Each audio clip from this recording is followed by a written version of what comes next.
One, two, three. We want to welcome everybody today to Mom and Dad Talks, where our favorite two people are Mom and Dad, and we have Hantie. Hey, Hantie, how you all doing? Good to see everybody here. Yes. Here we are in 2023, and we still dealing with mess. What we talking about here today? Why a white billionaire slammed Harvard's first Black woman president as a so-called diversity hire. Now, let's start with this: that with the Israel's war against Hamas, naturally Muslims and people of Jewish descent want to know where's their safety on these college campuses, and it's a fair question to ask. And as a result of it, what happened is that Dr. Claudine Gay, Harvard's university's first Black president in its 368-year history, is facing more sinister challenge. Look no further than the billionaire Pershing Square CEO Bill Ackman's recent post on X, formerly known as Twitter, in which he claims to have heard from someone with firsthand knowledge that the Harvard President Search Committee would not consider a candidate that didn't meet the university's DEI requirement. He went further, arguing that race, gender, and sexual orientation are not the right approach for identifying the most qualified leaders for prestigious universities. And in a grotesque case of concerned trolling, Ackman added, it is also not good for those awarded the office of president who find themselves in a role that they would likely not have obtained were it not for a fat finger on a scale. I look at this, and most HRs do not have people that look like us running them. Or if they do, they're not really empowered to run them. And you're supposed to do the right thing. And I can tell from firsthand experience. I'm not going to name the places, but I'm going to give some examples here. They actually happen with some of my friends, and it happens a lot. But we're disqualified because of the color of our skin, because people feel uncomfortable with us. I'll start with my wife. My wife, she worked at a particular school system that said everybody had to have a certification. And she found out that one of the people working with her didn't. And she had a higher position than my wife did. My wife had more education than this person had. And, it kind of bothered me that, this person got something that my wife should have had. And my wife brought it up to them. They're like, oh, like they didn't know. They knew. Snap. Yeah. I had another one of my friends who worked at a company. We worked together. And they said, if you do this particular thing here and, and show some interest, they'll give you an opportunity to pay for the rest of your training. Well, he did everything they told him to do. And he was like, well, how come I wasn't selected? I proved myself, and he had to go to HR and show it. And, we're going to bring you in the class. I mean, and I'm saying to myself, I have many more experience like that. And we continue to have it today where we're disqualified because of the color of our skin and because we're overqualified. Now, it'd be different if she wasn't a doctor. It'd be different if she wasn't good at what she did. And I can tell you, for the workplace, I got a lot of people I work with. I wonder how in the world did they get the degree and get this job? Because, it's amazing, how not smart many people who have these things are. And I'm just making a point here that, unfortunately, racism still exists.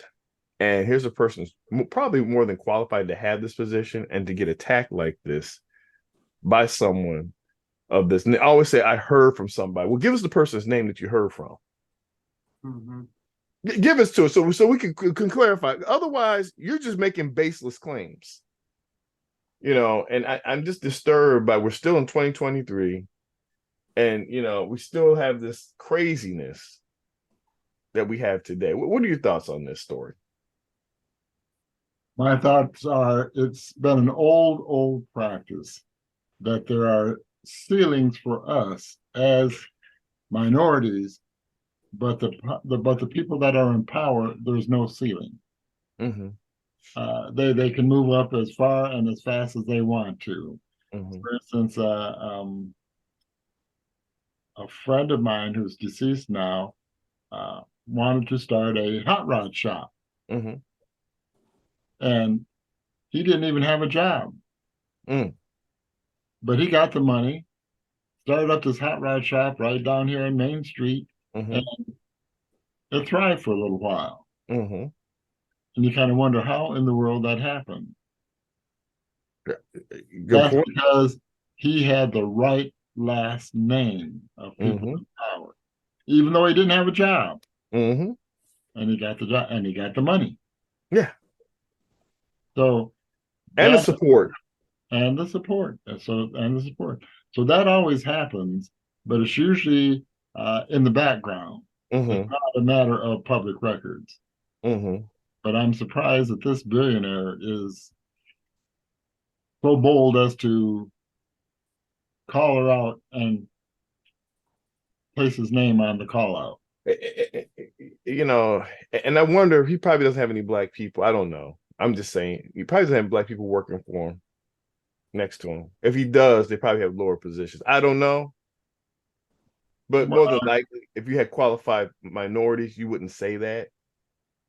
Well, yeah. And a lot of people feel that because they have a lot of money, they can do whatever they want. And that's true. Mhm. I see that even at the low wealth level. Mm-hmm. Because I have so much money, I'm going to do whatever I want to do and say whatever I want to say. Mm-hmm. I'm going to open Pandora's box a little bit Uh-oh. here.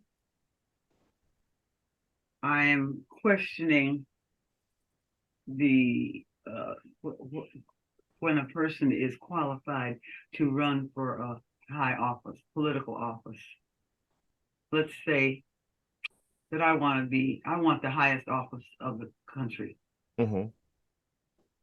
And they look at my background, and they said, well, you have been indicted X amount of times.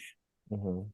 And because you have been indicted X amount of times, you are disqualified to run for this particular office. Mm-hmm. Now, I'm trying to figure out where is the fairness in the race in this country, Mm-hmm. to allow this kind of practice to go on.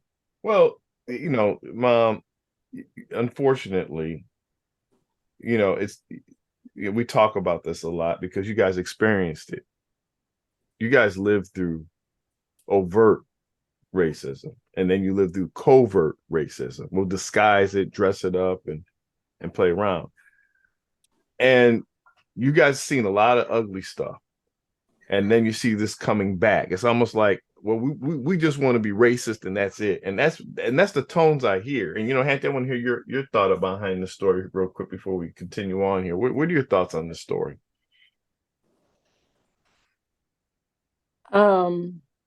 I hate to say it, but I'm not surprised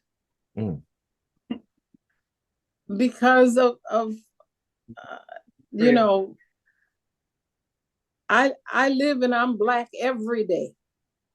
You can't unblack yourself. No. And you can't unblow a horn either. Mm-hmm. So once it's blown, you know, and just because you apologize and they give you a raise, that doesn't take away the basis of whatever went on. Mm-hmm. You know, it's either in it's in your being that you look down on. Mm-hmm. You look down on people, and you try to make them feel lower than low, bellies to the ground, if you will. And one of the reasons why especially black men tend to go to sports, because you can't tell me I'm not faster than you. You right. can't tell me I'm not stronger right. than you, because I'll show it to you. And there's no they'll disguise it. But when you go to these settings, it's about opinion, how you feel about it. And I've seen many times where people say, "Oh man, that person is smart." Mm-hmm. Okay, then show me what they're smart in. Mm-hmm. And then when I start investigating, they're not really that smart at all. You just like them because they're your drinking buddy or your friend. And just say that. Or your color. Or your color. You know what I'm saying? Just say that. So, you know, and that way I understand how to deal with you. But, you know, I think what happens a lot of times, unfortunately, is, you know, like I said, you know, be honest with you, I don't care if you're white, black, or whatever. If you can't do the job, you can't do the job, and they'll show. That's right. That's And then right. you shouldn't have had that opportunity. And then if you pick that person, the question should be, maybe you're the wrong picker. We need to get somebody else to pick who can pick qualified candidates. Mhm. And that's the problem we have is we Mhm. don't have people picking qualified candidates. We have people kicking the can down the thing and say, well, let's just keep this thing going. And I worked at places where they said, Todd, don't work so hard. I said, well, that's what I'm paid to do. Mm-hmm. At the end of the day, I'm paid to work. I'm paid to give 100%, right? I'm going to give a good effort in a job. As the Bible says, give an honest day's work. Mhm. Don't take advantage of people. But we have people taking advantage all the time. Yes, Hantie. I I hope this is still on the same subject, but I Mhm. can't think of the Black Supreme Judge's name right now. Clarence Thomas, No, the other one. female. Oh, Hantie Brown Jackson. Yes. yes. Huh? Ketanji Brown Jackson. Contend. Yeah, I was trying to think of her first name. Mm-hmm. You will never find a smarter woman than That's right. her. Certainly won't. You will not. That's right. And can you believe that she had all that guff Mm-hmm. She get trying to wanting to place her on the Supreme Court? Mm-hmm. It hurt my heart that Mhm. we are no further along. Well, in some instances we are. I have to say that. Yeah, there used to be the brick but wall, but now it's kind of like the sliding glass door. right, That's right. you're right. And so that's why I say that I'm not surprised. I'm disappointed that we cannot recognize, we can't call a spade a spade. Mm-hmm. And I don't even play cards. So with that being said, it takes me back to, I remember when my dad, Mm-hmm. I mean, he just, why can't you just leave a Black man alone? poor Black Mhm. man alone. Poor Black man alone. I heard that. Yeah. What was that? 1950, whatever. Mm-hmm. May have been 40. I don't know. But I mean, he felt it. Yeah. He was a Black man Mm-hmm. from Kentucky, and he felt it. No person should have to feel that. Yeah. And here we are, 100 years later, Mm-hmm. Still picking cotton. Like I said, it was very disappointing. It's very disappointing that the CEO felt so open and free to even just say it. And the thing about it is, he doesn't have any repercussions. Why? Because frankly, the people supporting him probably don't look like me. People working for him probably don't look like me. Because like I said, was it because he's rich that he got away with it? I think it's because he feels insulated. See, the one thing about it, if you know that you have people of diverse buying your product, you probably wouldn't say that for the kickback of people boycotting it. Mm-hmm. Mm-hmm. But the reality is that when you're not supported by minorities, you can do whatever you want, say whatever you want, because you're insulated, right? To give an example here, how insulation works. I remember the gentleman for Proline Corporation. He was a Black man who had the hairline product, and they got him up thinking that here's a rich guy who's going to kind of go along with what we say, and he's like, look, I'm not going to do anything to hurt my community. Black people make my product, Black people buy my product, and I got to support them and give them an opportunity and say, look, if I see policies that are going to hurt them, I'm looking for all people, but especially when you hurt them. And see, a lot of people want to hurt us, and I'm trying to figure out why. What did I do? Most of my ancestors were brought here in chains.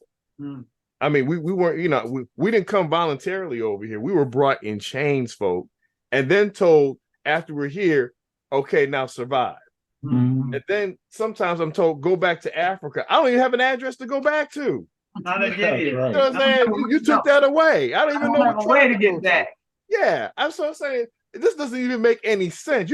I just got brought in chains, dropped here, erased my history, right? Denied rights that I was supposed to have because this is America, and then you get mad at me like I did something to you, and I'm like, dude, I didn't ask to be here. I didn't come from Europe, escaping, torture and whatever. voluntarily. I mean, I think it's a fascinating thing of, do you realize history? And then when I see DeSantis trying to get rid of history, Black history, erase it, like, oh no, history was good for Black people. We were barbarians and stuff. No, they were kings and queens, folks. I mean, they want to look like we were born in like craziness and stuff like that. And it's sad, that real history is not being taught anymore because they're scared of real history. The reason why you're taught history, as ugly as it may be, so that you don't repeat it. And like I said, people want to repeat what they did in the 40s and 30s. They want to repeat the lynchings and stuff that happened. And let me tell you, folks, that's not a good time for human beings. We should, try, especially if we're Christians, we should try to get better at how we treat one another. Be fair with one another. You know what I'm saying? Don't look at the color of someone's skin, but look at the content of their character. It tells you right off the bat. And that's your point, Mom and Hantie, is where's the content of these people's character? I'm sorry. But doesn't that come from Christianity though? Well, this Christianity is being questioned right now. This is going to be another talk with Mom and Dad talks, because a lot of people are Christian in name only. Right. Well, and they don't really even believe in Christ, because if they did, they wouldn't do half the stuff that they're doing. I think really this is a question of power and powerless. Yeah. If I have the power, I can do whatever I want. Correct. If I don't have the power, you're going to do what I tell you to do. Right. And so far, it's gone back, I would say, maybe 100 years. Because during the 60s, during the Black Power movement, we as Black people became influential and powerful. And now it's gone back to where they're trying to put us back in our place. Yeah. And like I said, it's really disturbing, because you got people like, there's so many things we're missing, folks. Great ideas, great things when we play this stupid game that they want to play, dividing our country and stuff like this with foolishness, where, I thought the best idea wins, about the best person, and the best thing should work out and stuff. That's what was really supposed to happen. This is a melting pot. This is an experiment of democracy right now. And democracy, unfortunately, is being challenged again. And you got people that don't want democracy. They want dictatorship. And so, I believe it's our sacred right to vote. I believe in this country and democracy. And I believe that people need to do the right thing all the time. Now, it may be a past tense thing, but I still believe it can be done. And I believe there's a lot of people agree with me that want this country back in the right direction. But this whole thing of dividing and conquering and blaming one another and stuff, instead of taking ownership, look, I didn't take nobody's job, folks. I earned it. My dad earned it. My Hantie earned it. My mom earned it. And some people out there think, well, you didn't really earn it. Someone gave you. Well, if they didn't give me a chance to prove myself, how else was I going to get it? right? You know what I'm saying? And once you get that opportunity, it's right there. Like I said, and I'll leave it with this here, folks. Ooh, I guess we went kind of long here. I look at the NFL and I look at Black coaches not getting an opportunity. I look at like Deion Sanders' position. He didn't even give an opportunity to be a position coach in the NFL. And nothing wrong with other people when we talk about qualification. And this is what bothers me about what this man did. And I'm glad that they got women in the NFL. I'm glad they gave him an opportunity. But what was the qualifications to be a coach? Because I see women being coaches. I think it's good for the NFL. But the question is, what was their criteria? Because Deion Sanders, was he rated on the same criteria? And now you see what he's doing in Colorado, really doing a Christian thing of raising guys the right way. Unlike some of these universities that do the shady stuff and expose our kids to other things that's unhealthy for them. You know what I'm saying? And so, I want to make this country Christian again. Loving God, in God we trust. I don't make no bones about it. I'm a Christian folk and I love the Lord. Well, we'll stop today on this one because I'm glad we had this conversation because I hope some people have some insights of real history because you guys lived it and now it's coming back. And we should be disturbed by this. Instead, people treating this like, oh, it's okay. No, he's very dangerous because he has the power to implement other bad things and influence other people to do bad things and force his way on them, even if you are qualified. So sir, show me what qualification is, because I bet you I can beat most of your people in your qualifications and probably all right now. There you go. I'll challenge. You know what? That's it. Yeah, I'll probably blow up their department. But you know what? It's not being cocky, because cocky is you don't know. I'm confident because I've done it before over and over again. That's the difference. I'm not just saying this. I know this. So hopefully he'll call me up and I can make that challenge and prove him right, to hopefully change his mind to say, you know what, there are qualified Black people out there. You just didn't give them an opportunity because of the color of their skin, sir. Right. All right. Until next time. And during our generation, affirmative action gave us a chance Yeah. to prove ourselves. He's not looking. No. But during your generation, you don't have affirmative action. No. They got rid of it. Yeah. So we don't have an opportunity. You don't have the unless opportunity they're that we desperate. had. Like, oh, you know what? Hey, we gotta get someone to get. Hey, we saw your resume and this stuff. Okay, that's your opportunity, right? So you gotta be twice as good and that whole stuff right there. Anyway, we're gonna close with that today. And like I said, I still believe we can do a lot of great things. I mean, we live in the best country in the world, and we can say what we want to say. And I just disagree with this gentleman over here, and hope that he sees Jesus at some point. Till next time, we'll see you on Mom and Dad Talks. Okay. Okay. Bye-bye. Bye. Bye.